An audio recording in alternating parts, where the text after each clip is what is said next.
You know, somebody said with the mass deportations Trump is doing, that that's going to leave all of these manual labor jobs without workers. Well, who do you think is going to do that work now? Who do you think is going to have to do all of those jobs that migrant workers have been doing for next to nothing? It's you. It's you. That's the new gig economy. Picking fruit, washing dishes, cleaning hotel rooms, day labor, landscaping. Oh, did you think that they were telling you that you don't need college or that college is pointless because of neo-Marxist postmodernism and critical race theory? Is that what you thought?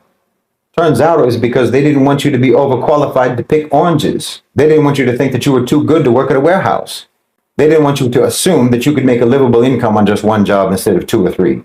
See, the people on the upper decks of the ship, they know that the ship is sinking long before the people in the steerage, and they have first access to those lifeboats. The elites have known for quite some time that America is going under, and they've already made their plans. They've already made their arrangements, and they made very different arrangements for you. You've been slotted to go down with the ship. Hey, white people, I heard them orange fields was open for y'all to go work now. They took all y'all's jobs, now they gone. Y'all jobs is wide open now. You about to go pick an orange? Somebody said you can't even last in the sun. Ooh. What kind of spirituals y'all about to sing?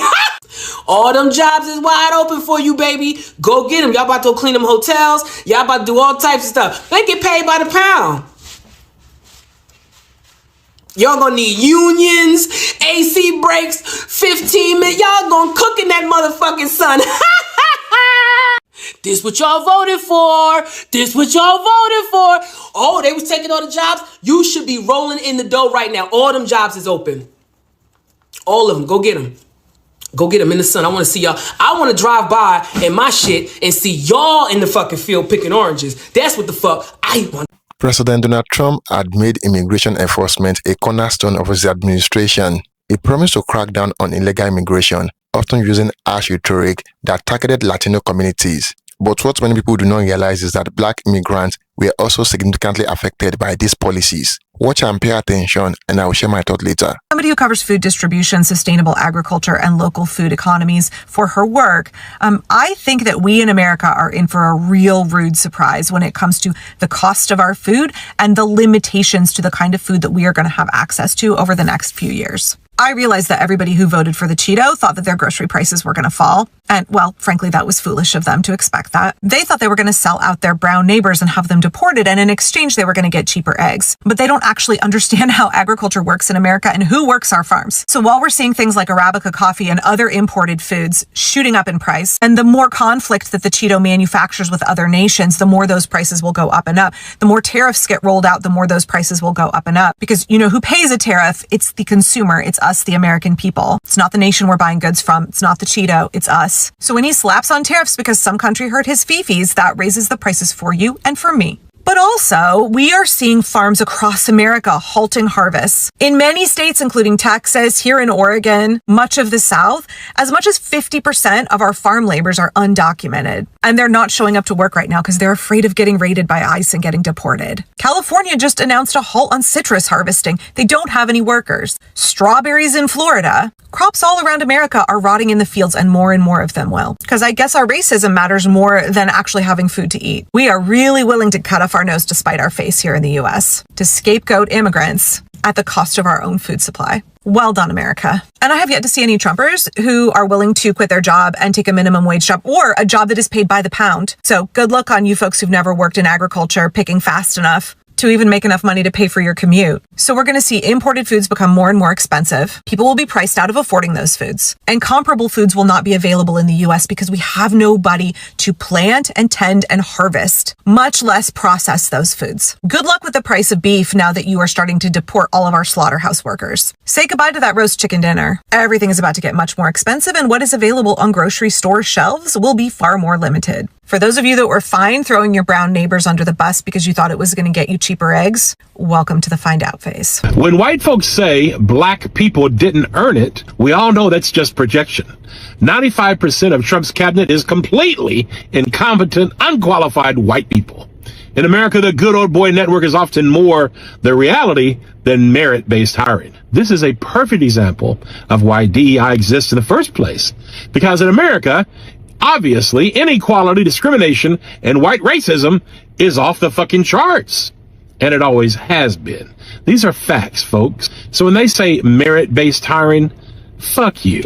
A perfect example. Obama, as a black man, had to be literally perfect in every possible fucking way imaginable to get elected. He was a highly educated lawyer, a genuine family man, literally zero scandals, experienced in government, who was a true unifier that possessed integrity, moral character, ethics, eloquence, intelligence, and carried himself with dignity, respect, and he honored the office. With Trump, there's too many amoral, inhumane things to list, so I just touch on a few. Trump, as a white man, was elected despite being the most divisive, corrupt, immature, lying, manipulative, deceitful, treasonous, fascist, and criminal person to ever run for the presidency. Not to mention, who is a proven sexual predator and an openly racist person. My point is this: black folks in America need more than just merits and qualifications to get into positions in many white-run establishments. Not only do they have to be perfect, they need establishments and institutions that do not discriminate, which is why in a white supremacist nation, DEI is critical to help with equality and justice. But now the term DEI and DEI hire is being recoined as the new N-word for many far-right racists like our current administration.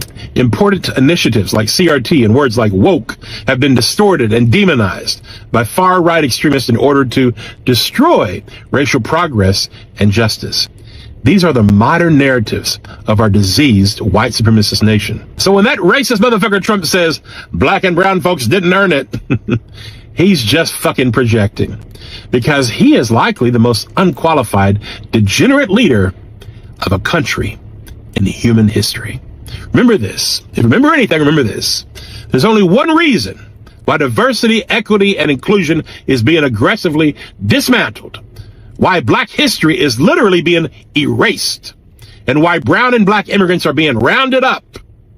Because our government is currently leading the largest white supremacist movement since Jim Crow laws started in 1865.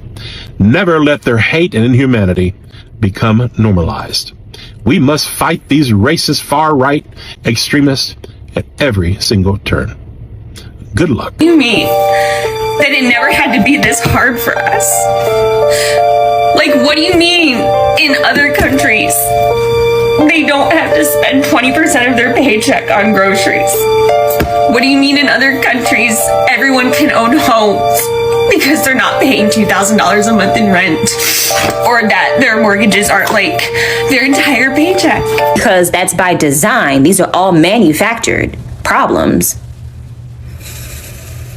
Y'all had to get on an app made by the Chinese to learn that. But when black people were trying to tell y'all this, dry up them fucking crocodile tears, Sarah. I don't care. I don't care. You know why I don't care? Because black people have been telling y'all for fucking decades. We have been protesting. We have been doing everything for all these fucking decades. And y'all have sat back and reaped the rewards thinking y'all was a part of the club because y'all was white. Anybody get the food? I remember 10 years ago, they were looking for workers to pick strawberries. No white people pick strawberries for any price.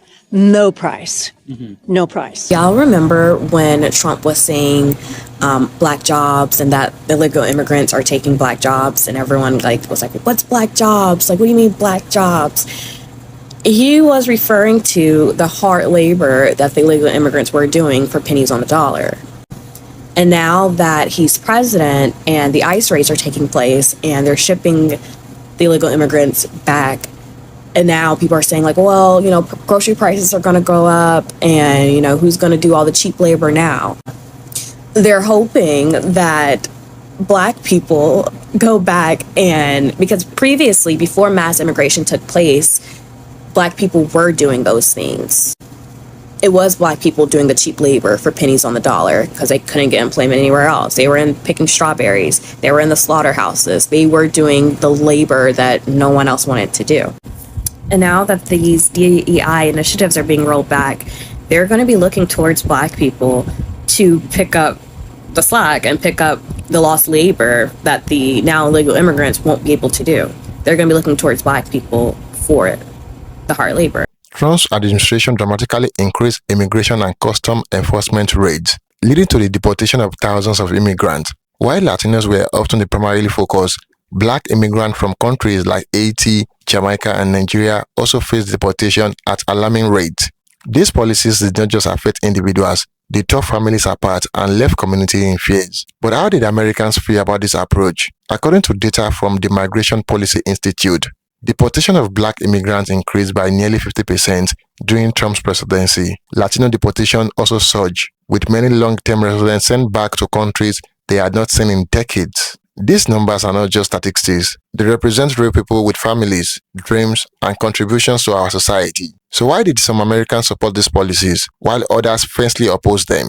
For many Americans, Trump's deportation policy were a wake-up call. Advocacy groups, faith leaders, and everyday citizens rallied to support immigrant communities, offering legal aid, sanctuary, and a voice to those who were silenced. This effort showed the power of solidarity, but they also highlighted a deep division in our country when it comes to immigration. So what can we learn from this?